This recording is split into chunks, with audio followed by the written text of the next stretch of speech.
Kanchipuram వకుడా silks నాణ్యత మా ప్రాధాన్యత. మదీనాగూడ, మియాపూర్, హైదరాబాద్ లో త్వరలో శుభారంభం.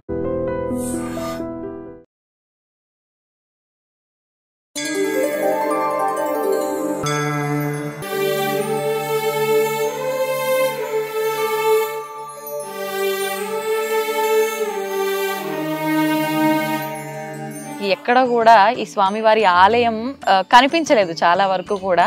నిజంగా స్వామివారి విశిష్టత గురించి నేను విన్నాను, చాలా చాలా గొప్పగా చెప్పారు.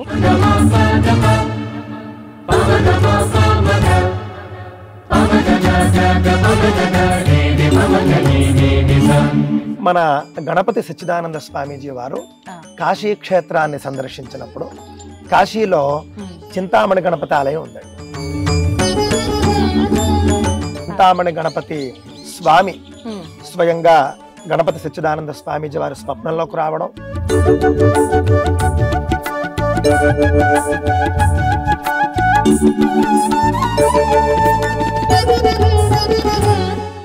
మనీ అంటే ఇంకా అది మన దగ్గర ఉంది అంటే మనకి ఏ లోటు ఉండదు అని, అలాగే మనకున్న చింతలన్నీ దూరం చేసి మన నిజంగా మీరు చెప్పినట్టు న్యాయమైన సంకల్పం ఏదైనా ఉంటే ఖచ్చితంగా నెరవేరు. చాలా బాగా చెప్పారు. అంటే చాలా మంది అనుకుంటారు ఇంట్లో బీరువాలోనే బంగారం ఉంటే ఉన్నట్టు, ఇంట్లో మణులు ఉంటేనే ఉన్నట్టు.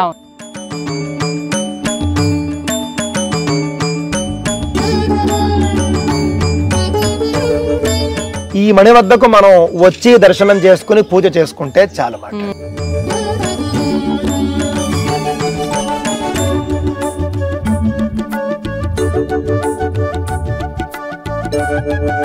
స్వామివారి ఆలయంలో గర్భగుడిలోకి వెళ్ళి మనం దర్శించుకొని స్వామివారిని మన చేతులారా మనం అలంకరించుకొని అన్ని చేసుకునే సౌకర్యం కూడా ఇక్కడ ఉంది.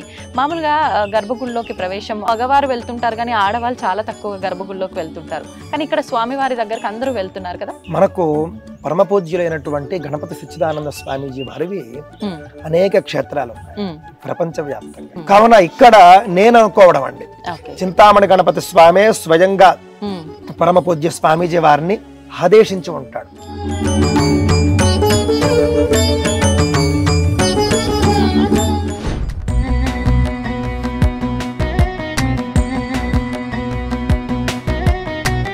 నమస్కారం, వెల్కమ్ టు ఐ డ్రీమ్. మన సంస్కృతి కార్యక్రమానికి స్వాగతం. నేను మీ విజిత.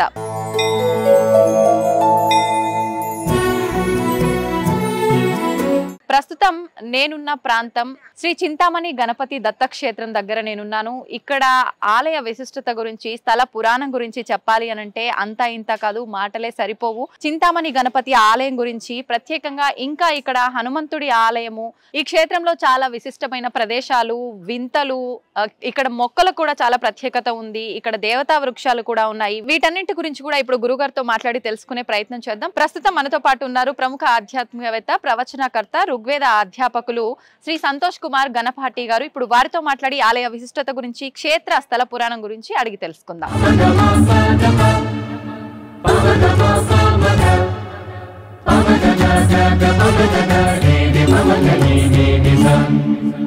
నమస్కారం గురువు గారు. నమస్తే అమ్మా.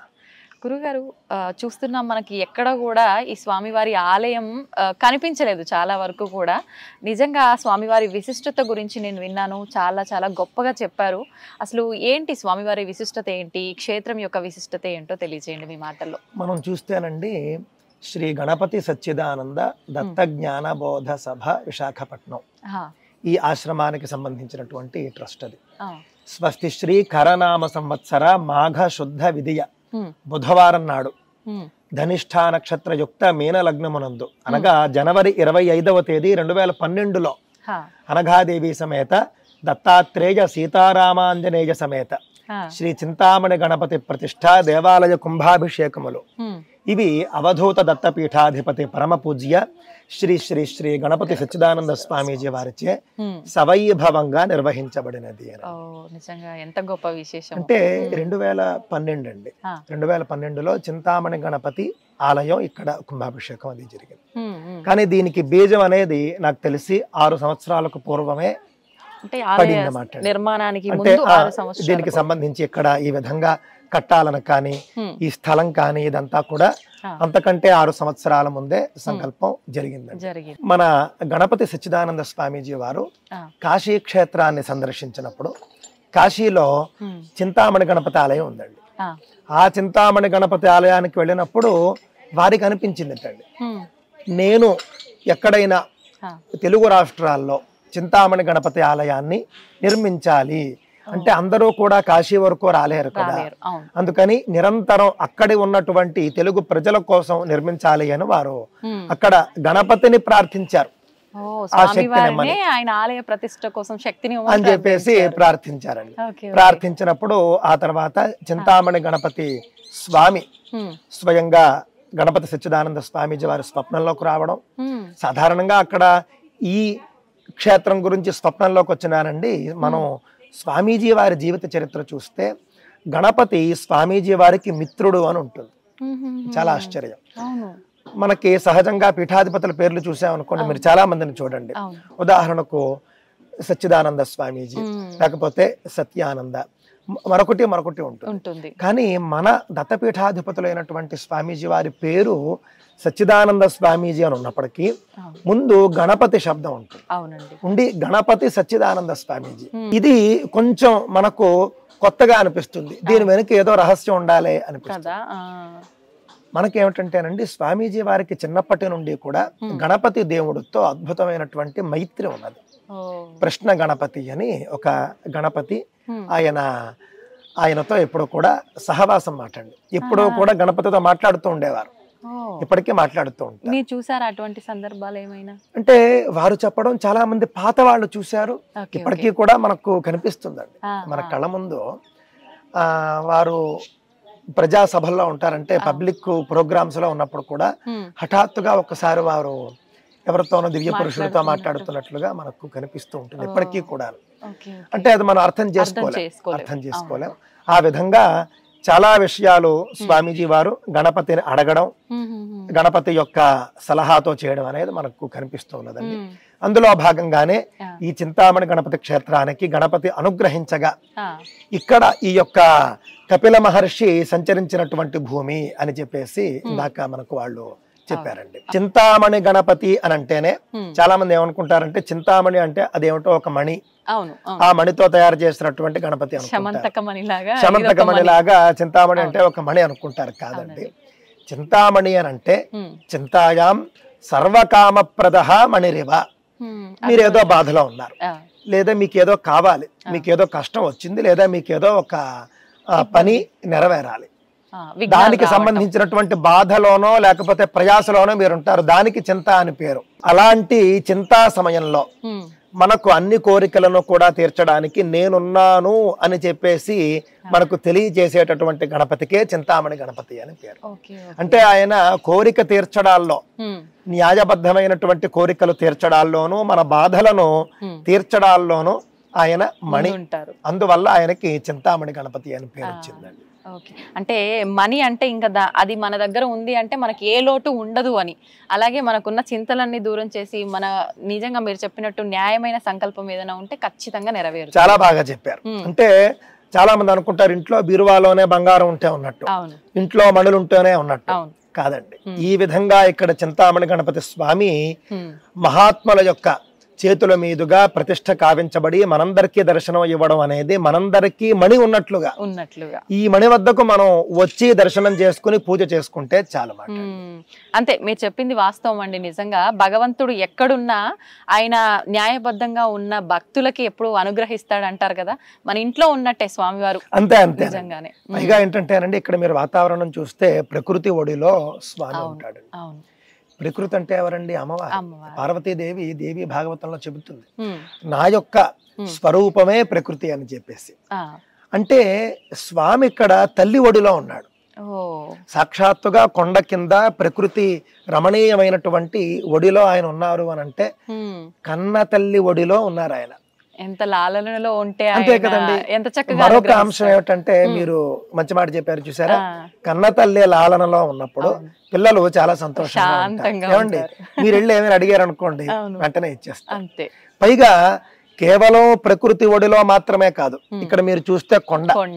కొండ అని అంటే మనకు అమ్మవారిని మనం హైమవతి అని మనం అంటాం. అంటే ఏమిటి? హిమవంతుడు అని ఒక ఆయన ఉంటాడు, హిమవంతుడు. హిమవంతుడి పుత్రిక అమ్మవారు. ఆయనకే పర్వతరాజు అని పేరు. పర్వతరాజు పుత్రిక కాబట్టే పార్వతి అన్నారు. ఆ విధంగా పర్వతం క్రింద కన్న తల్లి ఒడిలో స్వామి ఉన్నాడు అనంటే అమ్మమ్మ గారింట్లో ఉన్నాడు. సహజంగా మనకి చంటి పిల్లలకి ఏంటంటేనండి, అమ్మమ్మ వాళ్ళ ఇంటికి వెళ్ళినప్పుడు వాళ్ళకి కావలసినవన్నీ నడుస్తూ ఉంటాయి, చాలా సంతోషంగా ఉంటారు. ఆ విధంగా స్వామి ఇక్కడ ఎల్లప్పుడూ అమ్మమ్మ ఇంటిలో కన్న తల్లి ఒడిలో ఉండి దర్శనమిస్తూ ఉంటాడు. ఆడవారు కూడా సహజంగా మీకు తెలిసే ఉంటుంది, పుట్టింట్లో వాళ్ళు చాలా సంతోషంగా ఉంటారు. అలాగే అత్తవారింట్లో ఉండడానికి కాదు, పుట్టింట్లో వారు చాలా సంతోషంగా, ఆ యొక్క మమకారం వేరేగా ఉంటుంది. ఆ విధంగా పార్వతీ అమ్మవారి ఇక్కడ పుట్టింట్లో ఉన్నట్లుగాను, చింతామణి గణపతి స్వామి ఇక్కడ కన్నతల్లి ఒడిలో ఉన్నట్లుగాను మనందరికీ దర్శనం ఇస్తూ ఉన్నాడు. అలాంటి స్వామిని మనం ప్రార్థించి మన బాధలు పోగొట్టుకుందాం, మన యొక్క కోరికలు నెరవేర్చుకుందాం. అయితే గురుగారు, ఇప్పుడు ఈ ఆలయం చుట్టుపక్కల ఉన్న ప్రాంతాల వాళ్ళే వస్తుంటారా, ఇంకా వేరే దూర ప్రాంతాల నుంచి కూడా ఇక్కడ వచ్చి దర్శించుకుంటుంటారా? వస్తూ ఉంటారండి, ఎందుకంటే మీకు కాశీలో ఒక చింతామణి గణపతి ఆలయం ఉంది, ఆ తర్వాత ఉజ్జయినిలో ఉందండి. అవి రెండూ కూడా మోక్షపురులు, సప్త మోక్షపురాల్లో ఒకటి. సప్త మోక్షపురాల్లో అవి ఉన్నాయి. ఇక్కడ ఆ రెండూ కాకుండా తెలుగు రాష్ట్రాల్లో ఇక్కడ ఉంది మనకి చింతామణి గణపతి ఆలయం. ఈ స్థాయిలో చాలా అదృష్టం. మీకు ఇక్కడ మీరు చూశారు, మీరే ఆశ్రమ వాతావరణం అండి, చాలా బాగుంది. ఒక అత్యద్భుతమైనటువంటి కైలాసం లాగానే ఉంటుంది.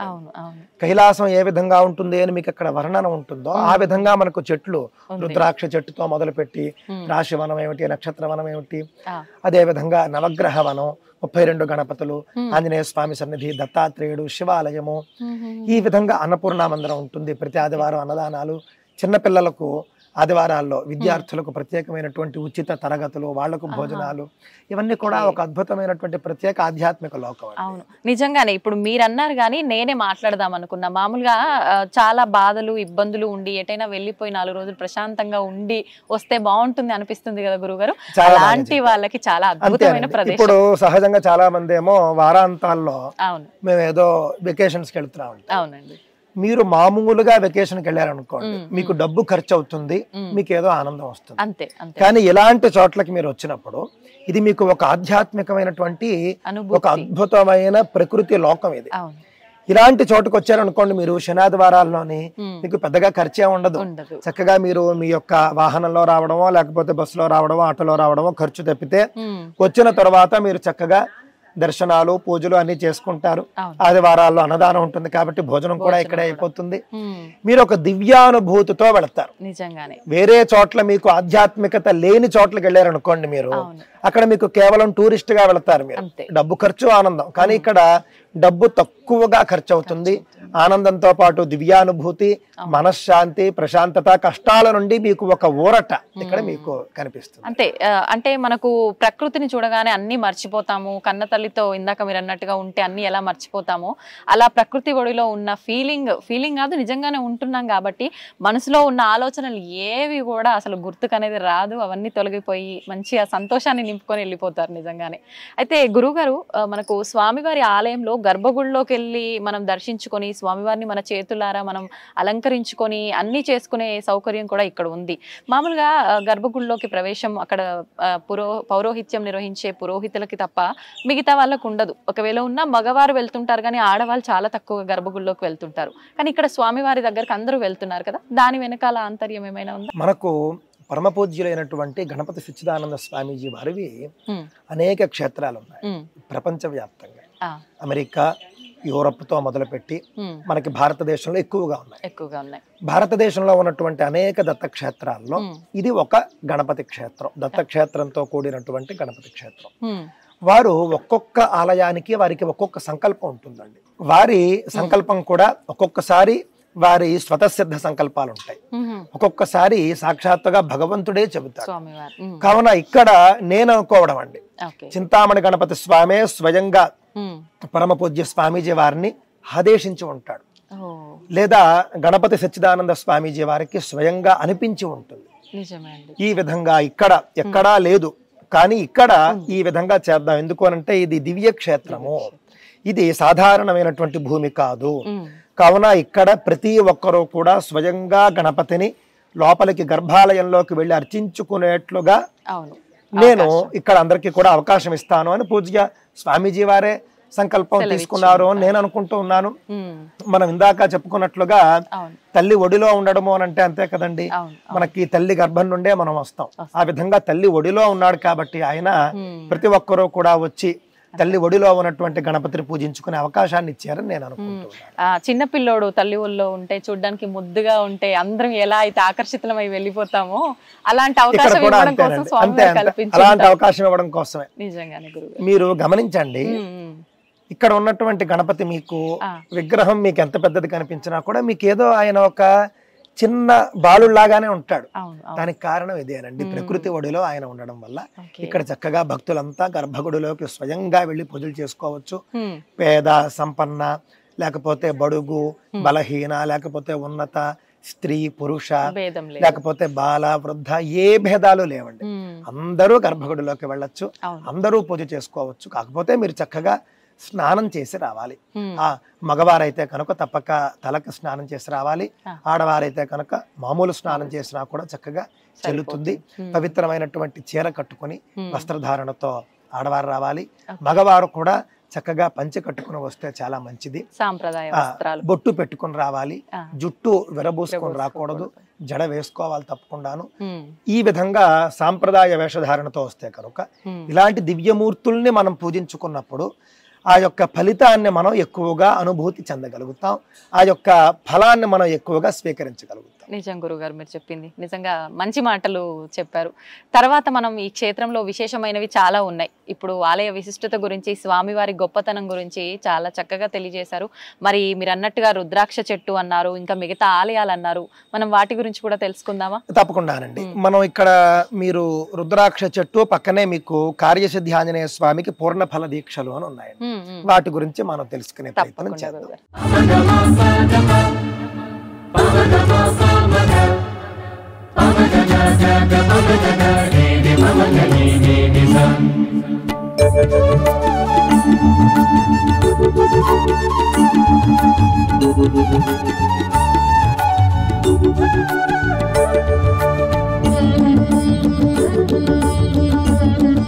గురుగారు, చూస్తున్నాం కదా ఇక్కడ ఏమో కొబ్బరికాయలు అయితే కొత్తగా కనిపిస్తున్నాయి. మామూలుగా ముడుపులు కట్టడం అంటే ఒక వస్త్రంలో పెట్టి కట్టడం అలా చూస్తుంటాము.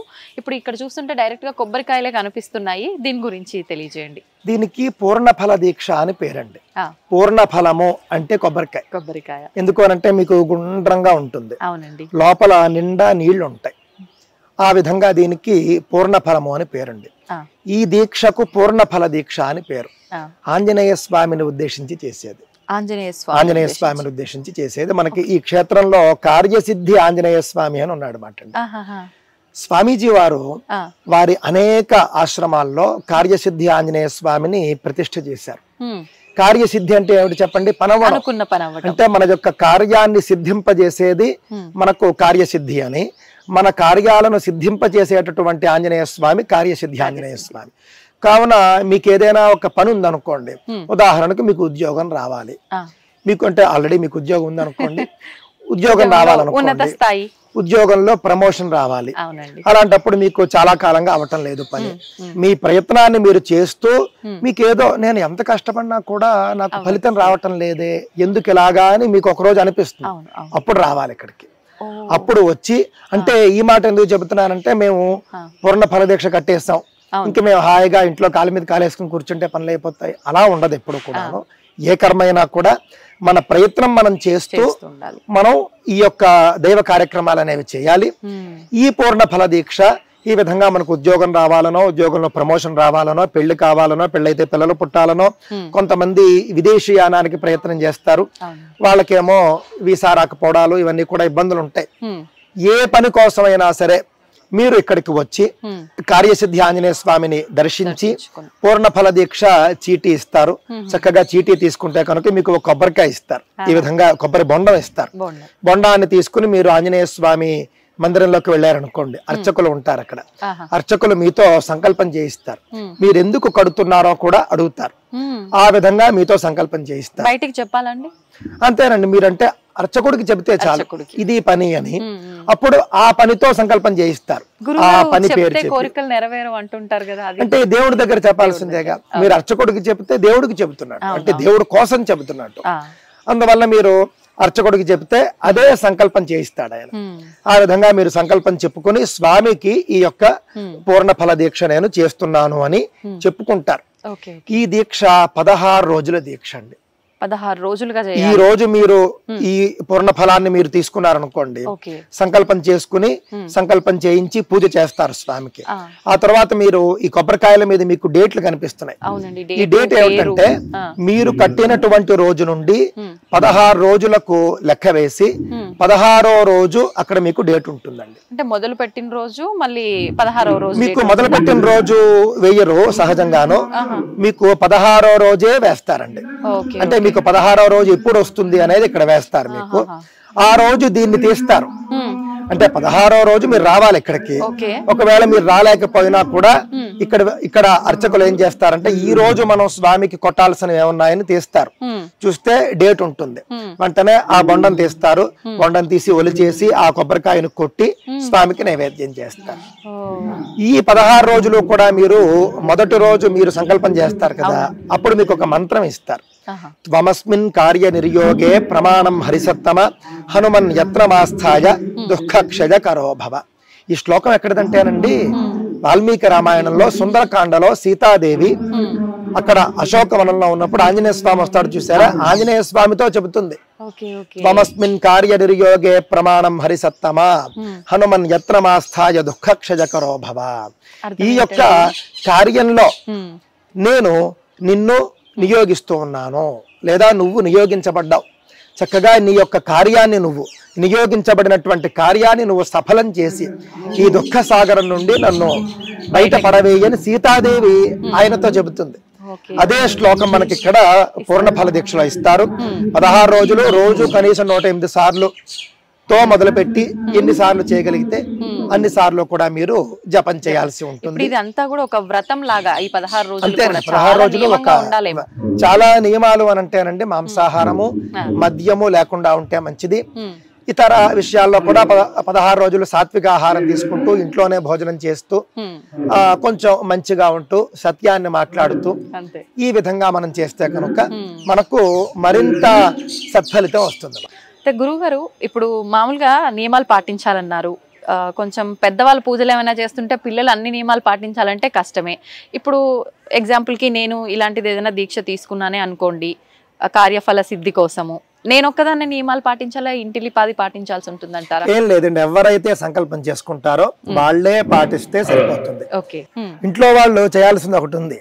అదేమిటి అని అంటే వీళ్లకు అడ్డం రాకుండా ఉంటే చాలు, వీళ్ళ నియమాలకు వాళ్ళు అడ్డం రాకుండా ఉంటే చాలు, వీళ్లకు సహకరిస్తే చాలు, వాళ్ళను పాపం వాళ్ళు పోరకుండా ఉంటే చాలు. చాలా మంది మన ఇళ్లలో ఏముంటుందంటేనండి, వీళ్ళు చేయకపోగా చేసే వాళ్ళను కూడా ఒక 4 మాటలు అంటూ ఉంటారు. అలాంటివేమి అనకుండా వీళ్లను చక్కగా వీళ్ళ దీక్షను గౌరవించి 16 రోజులు వాళ్ళను చక్కగా చూసుకుంటే చాలు, వాళ్లకు సహకరిస్తే చాలు, వీళ్ళు ఏ నియమాలు పాటించనక్కర్లేదు. ఓకే గురుగారు, నాదొక చిన్న సందేహం. ఇటువంటి పూజలు దీక్షలు ఏమైనా చేస్తున్నాం అనగానే తెలియకుండానే ఒక భయం మొదలవుతుంది, మధ్యలో ఏదైనా ఆటంకం వస్తుందేమో, ఎలా ఏంటి అని చెప్పి. మీరు ఇందాక ఆల్రెడీ చెప్పారు మనం వచ్చినా రాకపోయినా పురోహితులు చూసుకుంటారని, కానీ ఆ దీక్ష మన గురించి చేస్తున్నారు కదా, అటువంటి ఏదైనా వచ్చింది ఇబ్బంది అని అంటే అప్పుడు? మంచి ప్రశ్న వేశారండి. ఈ దీక్షనే కాదు, గుర్తుపెట్టుకోండి, మీరు ఏ దీక్షలు తీసుకున్నా కూడా స్త్రీలకు సహజంగా ఉండే ఇబ్బంది రోజులు ఉంటాయి. ఆ ఇబ్బంది 3 రోజులు కూడా ఏమి కంగారు పడక్కర్లేదు. అయ్యో దీక్ష మధ్యలో వచ్చేసిందే అని టాబ్లెట్లు వేసేసుకుంటాను అనుకోకూడదండి. 16 రోజులు దీక్ష, 8 రోజులు అవ్వగానే డేట్ వచ్చింది అనుకోండి, ఆ 4 రోజులు వదిలేయాలి. వదిలేసి మీకు కంటిన్యూషన్ అవుతుంది. 8 రోజులు దీక్ష చేసి 4 రోజులు మీకు ఇబ్బంది వచ్చి 5వ రోజు నుండి మళ్ళీ మీకు 9వ రోజు మొదలవుతుంది. ఆ విధంగా ఈ 4 రోజులు మీరు వదిలేయవచ్చు, కంగారు పడక్కర్లేదు. అలాగే మగవారికి వచ్చేటటువంటి పురిటి మైల కానీ లేకపోతే మృతి సంబంధించినటువంటి మైలలు కానీ వచ్చినా ఇదే నియమం. మీకు దాని తర్వాత మీకు కంటిన్యూ అవుతుంది మాట్లాడండి. నిజంగా పూజలు అనగానే ఆధ్యాత్మికం అనగానే చేయడానికి ఇష్టపడ్డ ఇలాంటి చిన్న చిన్న ఉంటాయి కాబట్టి భయాలు ఉంటాయండి చాలా మందికి. ఆడవాళ్ళలో ముఖ్యంగా డేట్ వచ్చేస్తే మొత్తం పోతుందేమో, ఏమీ కాదండి. ఈ డేట్ రావడం అనేది వేదకాలం నుండి ఉంది. కావున దీక్ష మధ్యలో ఆ విధమైన ఇబ్బంది వచ్చినప్పుడు ఆ రోజుల మటుకు మనం లెక్క వేసుకోకుండా 5వ రోజు నుండి మళ్ళీ 5వ రోజు నుండి మళ్ళీ కొనసాగించడమే. ఎక్కడికైతే మనది డే ఆగిపోయిందో ఏ రోజు ఎన్నో రోజు అయితే ఆగిందో ఆ రోజు మళ్ళీ మీకు కొనసాగుతుంది. గురుగారు, ఇప్పుడు మీరు అన్నట్టుగా ఆడవారి వీలు కానీ 5 రోజుల సమయం అయితే మీరు అన్నట్టుగా మళ్ళీ కంటిన్యూ చేయొచ్చు. కానీ ఇప్పుడు మనకు పురిటికి సంబంధించిన సృష్టి అని ఎవరైనా చనిపోయినప్పుడు ఇలాంటి సందర్భంలో అడగొచ్చో లేదో తెలియదు కానీ చాలా మందిలో ఉండే సందేహం, అలాంటప్పుడు వచ్చే సృష్టి మైల ఇలాంటివి ఉంటాయి కదా, మరి అది ఖచ్చితంగా ఒక 11 రోజులు ఉండే ఉంటాయి, సంవత్సరం పాటు ఉండే ఉంటాయి, 21 రోజులు అలా ఉంటాయి? అంటే సహజంగా 10 రోజులేనండి. 10 రోజులే. అంటే దశాహం అంటారు. కొంతమందికి 3 రోజులు, కొంతమందికి పక్షిణి ఉంటుంది. సంవత్సరం అనేటటువంటిది గుర్తుపెట్టుకోండి. ఎవరైతే కర్మ చేస్తారో వాళ్ళకే సంవత్సర మైల ఉంటుంది. ఉదాహరణకు కన్న తండ్రి లేకపోతే కన్న తల్లి కాలం చేసినప్పుడు స్వయంగా కొడుకు చేస్తాడు కదా, కొడుకు కోడలు ఇద్దరికి కూడా అది వర్తిస్తుంది. ఇద్దరు కర్తల కింద లెక్క. కొడుకు చేస్తాడు, భార్య ఎలాగో ఉంటుంది. ఎవరైతే కర్మ చేస్తారో వాళ్ళ కుటుంబానికి సంవత్సర ఆశౌచం ఉంటుంది. అంటే తండ్రికి 4 కొడుకులు అనుకోండి, చేయడం మామూలుగా పెద్దవాడు చేసినా కూడా 4 చేస్తున్నట్లు లెక్క అక్కడ. ఎందుకంటే మిగిలిన వాళ్ళకు కూడా కొంత కర్మ ఉంటుంది దాంట్లో. కావున ఆ విధంగా కన్న తల్లి కన్న తండ్రి కాలం చేసినప్పుడు మాత్రమే ఆ బిడ్డలకు సంవత్సరాశౌచం ఉంటుంది. అది మగ బిడ్డలకు. ఆడబిడ్డ పెళ్ళైపోయి బయటికి వెళ్ళిపోయింది అనుకోండి, అత్తవారు మామగారు పోయినప్పుడు మాత్రమే ఆ యొక్క సంవత్సర మైల అనేటటువంటిది వస్తుంది. కానీ చాలా మంది తెలియక ఏమనుకుంటారంటే పెదనాన్న చిన్న అన్న ఇంటి పేరు ఒకటి, ఇంకా వాళ్ళు పోతే చాలు సంవత్సరం అంతా వీళ్ళన్నీ మానేస్తారు. అలా అయితే నేను మీకు చిన్న ఉదాహరణ ఒకటి చెప్తానండి, సరదాగా ఉంటుంది. 60,000 మంది సగరపుత్రులు అని ఆయన సంతానం అండి. 60,000 మంది బిడ్డలు. 60,000 మందికి సంతానం ఉన్నప్పుడు 60,000 మందిలో ఎవరో ఒకళ్ళు ఎప్పుడో ఒకప్పుడు పోతూనే ఉంటే ఇంక వీడి జీవితాంతం వీడి ఇంకా ఆశవచ్చం సంవత్సరాశవచ్చం ఎప్పటికి చేస్తాడు, పాటిస్తూనే ఉండాల్సి వస్తుంది. సరే, ఆ యుగాన్ని బట్టి లక్షల సంవత్సరాలు జీవించేవారు అయినప్పటికీ కూడా సంవత్సర మైల మనం కేవలం ఇంటి పేరుతోనో లేకపోతే రక్త సంబంధంతోనో తీసేసుకుంటే ఎంత ఇబ్బంది చెప్పండి. అది శాస్త్రంలో లేదు. కేవలం సాక్షాత్తుగా కన్న తల్లి కన్న తండ్రి కాలం చేసినప్పుడు ఆ బిడ్డలకు మాత్రమే సంవత్సరాశౌచం, అది కూడా మగ బిడ్డలకు మాత్రమే వస్తుంది.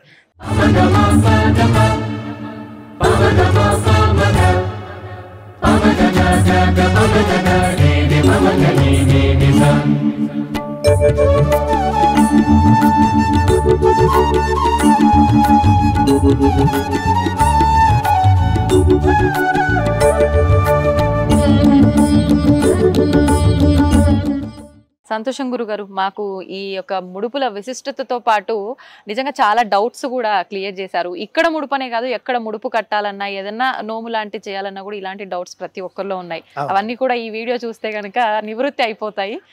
ఇంకొక చిన్న డౌట్ గురుగారు, దీనికి సంబంధించి కాదు, మామూలుగా రుద్రాక్షలు అంటే మన ప్రాంతంలో ఎక్కువగా పెరిగేవి కావు, అది ఎక్కువ చల్లగా ఉండే ప్రదేశాల్లో పెరుగుతుంటాయి, చూస్తూ ఉంటాం. కానీ ఇక్కడ మన క్షేత్రంలో చూస్తే రుద్రాక్ష చెట్టు కూడా కనిపిస్తోంది.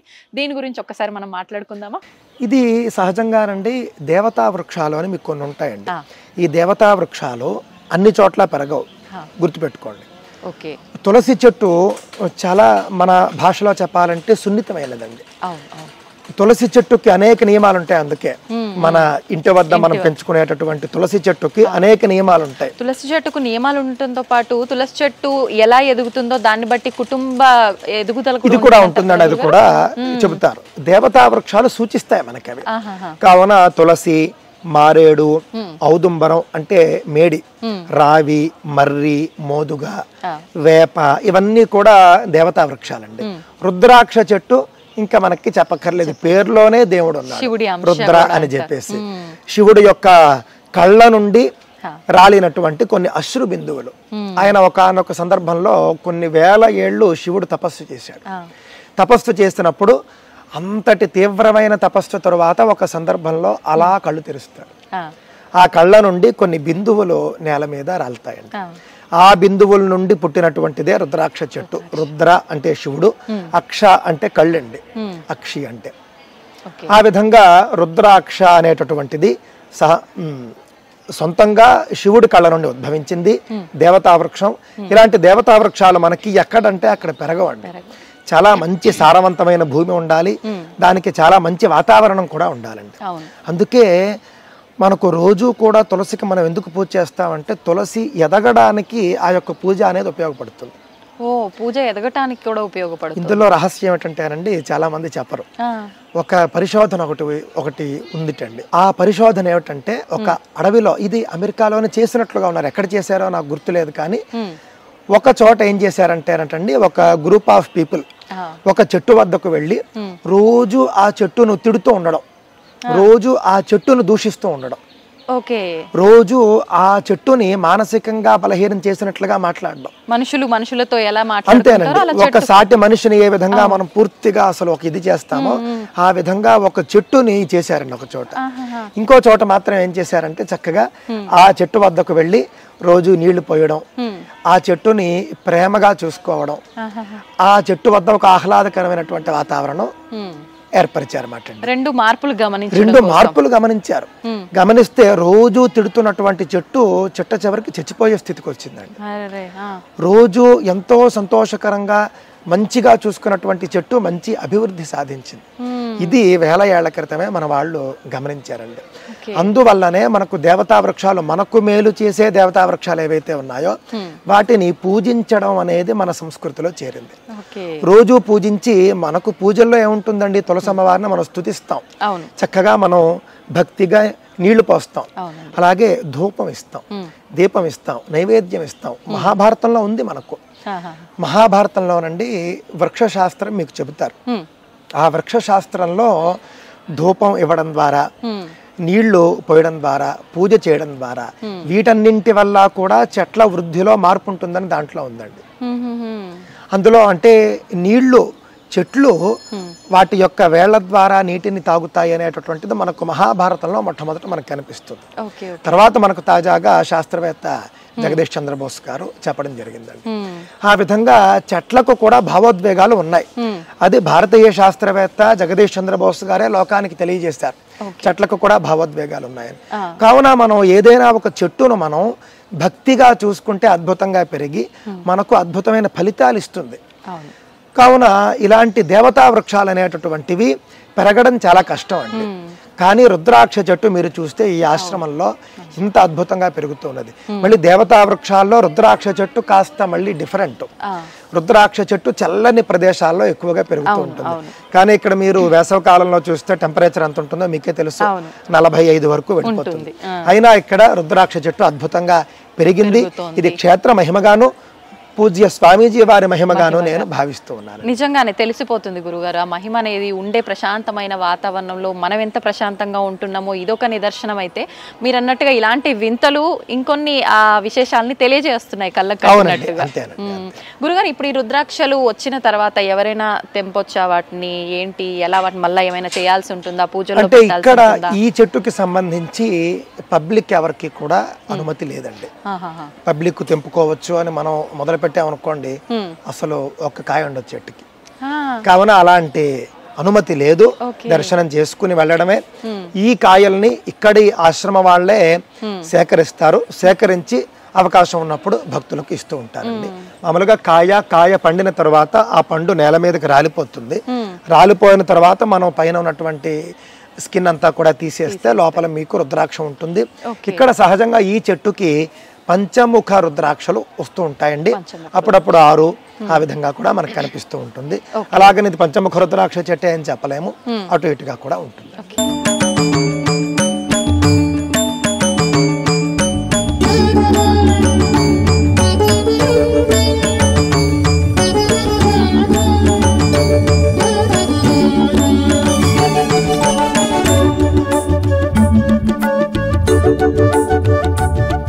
గురువు గారు చెప్పారు మనం నెక్స్ట్ చూడబోయేది క్షేత్రంలో రాశివనం అని. మనం రకరకాల వనాల గురించి విన్నాం, కానీ రాశివనం అనేది వినటానికి కొత్తగా ఉంది. ఇప్పుడు గురుగారితో మాట్లాడి అసలు ఈ వనం ప్రత్యేకత ఏంటి, ఇక్కడ ఏముంటాయో అడిగి తెలుసుకుందాం. గురుగారు, ఇప్పుడు రాశివనం అన్నారు, మరి అంటే ఆ వనం అని చెప్పి ఈ వనం అని చెప్పి రకరకాల పేర్లతో వనాలు అయితే ఉంటూ ఉంటాయి. రాశివనం అనేది చాలా కొత్తగా ఉంది వినటానికి. నిజంగా అంతే కొత్తగా ఉంటుందా చూడటానికి కూడా? అసలు ఏంటి విశిష్టత కూడా తెలియదండి. మనకు మహాత్ముల వల్ల కలిగే ప్రయోజనాలు ఇవేనండి.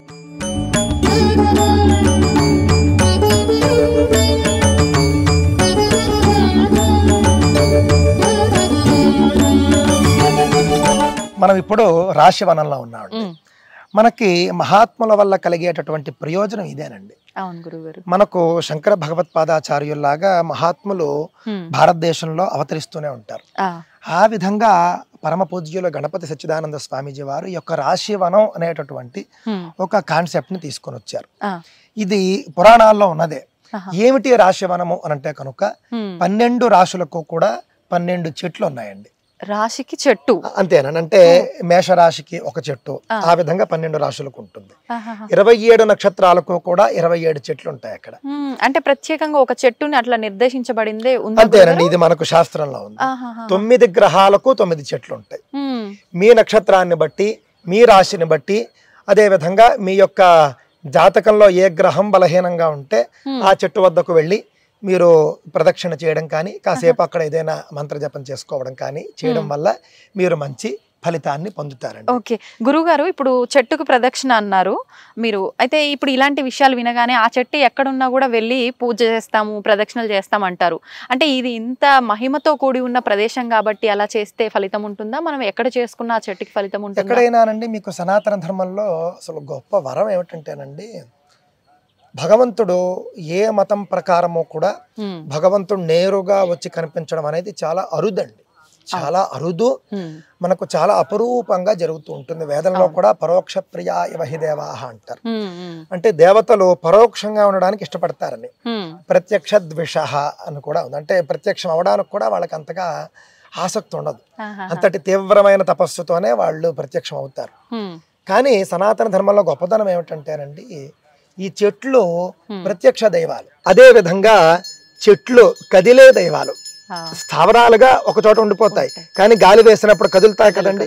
ఆ విధంగా చెట్లు అనేవి కదిలే దైవాలు.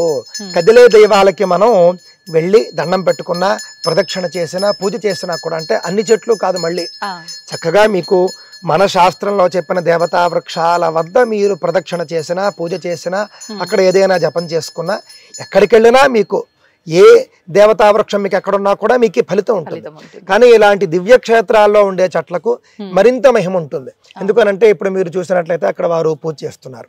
ఆ విధంగా ఇక్కడ నిరంతరము పూజలు జరుగుతూ ఉంటాయి. నిరంతరము ఇక్కడ చెట్లను సంరక్షిస్తూ ఉంటారండి. ఈ చెట్టు మీరు చూశారనుకోండి, ఇది అడవి మామిడి చెట్టు. అక్కడ మీకు రాశారు చూడండి మీరు, అడవి మామిడి చెట్టు. ఈ అడవి మామిడి చెట్టు హస్త నక్షత్రం వాళ్ళది. ఓకే, ఇప్పుడు నక్షత్రంలో కూడా మళ్ళీ పాదాలు అని ఉంటాయి కదా గురుగారు, ఏ పాదం వాళ్ళ? మీకు 4 పాదాలు అనండి. మీకు ఎన్ని పాదాలు ఉంటే అన్ని పాదాలకు కూడా ఒకే చెట్టు, నక్షత్రానికి ఒక చెట్టు అంతే. ఓకే, ఇప్పుడు ఈ గుడి చుట్టూ ప్రదక్షిణ చేసి పసుపు కుంకుమ అలంకరించి అలా చేయాలా గురుగారు? ఎలా లేదండి, ఇక్కడ ప్రదక్షిణలు చేసి ఒక పువ్వు వేసుకుంటే చాలు అని అడిగితే, ఇంకా బొట్లు పెట్టుకోవచ్చు. పసుపు కుంకుమ కూడా సమర్పించుకోవడం మంచిదేనండి. ఈ చెట్టు కోసమని మీరు ఏదైనా ఒక నైవేద్యాన్ని పెట్టారనుకోండి, ఖచ్చితంగా అంటే ఏదో ఒక పండో ఏదో మీరు పెడితే కనుక ఈ చెట్టును ఆశ్రయించి ఉన్నటువంటి జీవులు తింటాయి. అందులో ఉన్నటువంటి సారాన్ని చెట్టు తీసుకుంటుంది. ఏదైనా ఒక వస్తువు మీరు అక్కడ పెడితే అందులో ఉండేటటువంటి ద్రవ పదార్థాన్ని చెట్టు కాస్తో కోస్తో స్వీకరిస్తుంది. చెట్టును ఆశ్రయించి ఉన్నటువంటి కొన్ని సూక్ష్మ జీవులు ఉంటాయి, అవి తింటాయి. తద్వారా కూడా మీకు చాలా మంచి జరుగుతుంది. ఒక జీవికి భోజనం పెట్టిన ఫలితం కూడా వస్తుంది.